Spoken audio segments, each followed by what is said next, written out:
Hello viewers, আসসালামু আলাইকুম। Welcome to my SR Sara recipe. আজকে আমি আপনাদেরকে সবজি দিয়ে কেমন করে নুডলস রান্ধে তা আপনাদের সামনে শেয়ার করব।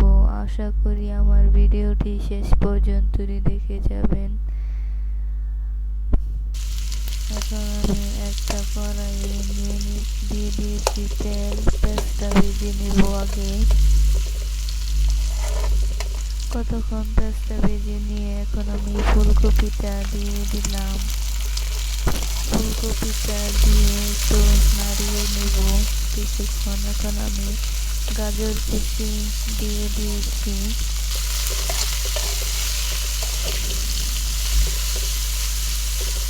গাজর কুচিটা দিয়ে ভালো করে একটু নাড়িয়ে নিচ্ছি। এখন আমি আলুটা দিয়ে দিয়েছি। আলুটা দিয়েও এখন আমি একটু সময় নিয়ে ভেজে নিচ্ছি। ভেজে নিয়ে এখন আমি বরবটিটা দিয়ে দিলাম। বরবটিটা দিয়ে একটু ভেজে নেব। ভেজে নিয়ে এখন আমি কাঁচামরিচ কুচি দিয়ে দিলাম। আপনারা যতটুকু ঝাল খেতে চান তা পরিমাণ মতো দিবেন। আমি ঝালটা বেশি খেতে পারি না, তার জন্য কম করে দিলাম মরিচটা। ভেজে নিয়েছি। এখন আমি একটু স্বাদ মতো লবণ দিয়ে দিব। একটু মিক্স করে নিচ্ছি। লবণটাকে মিক্স করে নিয়ে এখন আমি সবজিটাকে সাইড করে রেখে ডিমটা দিয়ে দিলাম। ডিমটা দিয়ে এখন আমি একটু ডিমটা ভেজে নিচ্ছি।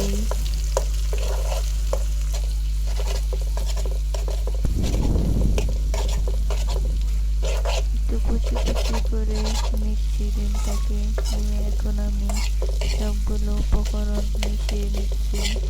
সবজির সাথে মিক্স করে নিলাম ডিমটা। এখন আমি জল দিয়ে দিব পরিমাণ মতো। জলটা দিয়ে দিলাম।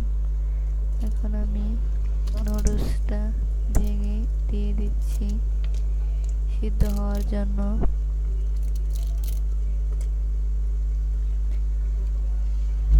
দিয়ে একটু নাড়িয়ে ঢেকে রেখে দেব 5 মিনিট।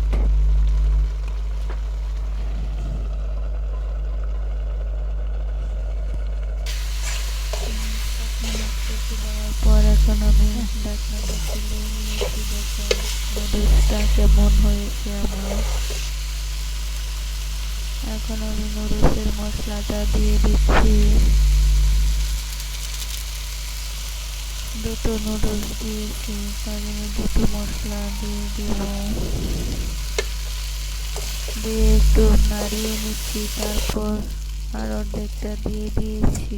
এখন আমি মিক্স করে নিচ্ছি। নিচ দিয়ে লেগে গিয়েছে, তার জন্য আমি একটু চামচ দিয়ে করে এখন আমি ধনিয়া পাতা কুচি দিয়ে দিলাম। ধনিয়া পাতা কুচি দিয়ে নাড়িয়ে নেব যাতে ঘ্রাণটা সব দিক দিয়েই বের হয়।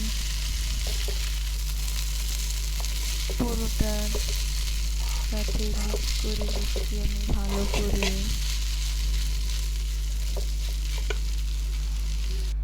এখন আমি একটা প্লেটে আপনাদেরকে পরিবেশন করে দেখাচ্ছি।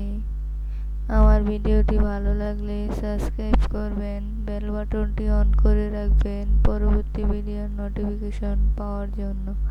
ভালো থাকবেন, সুস্থ থাকবেন। আল্লাহ হাফেজ।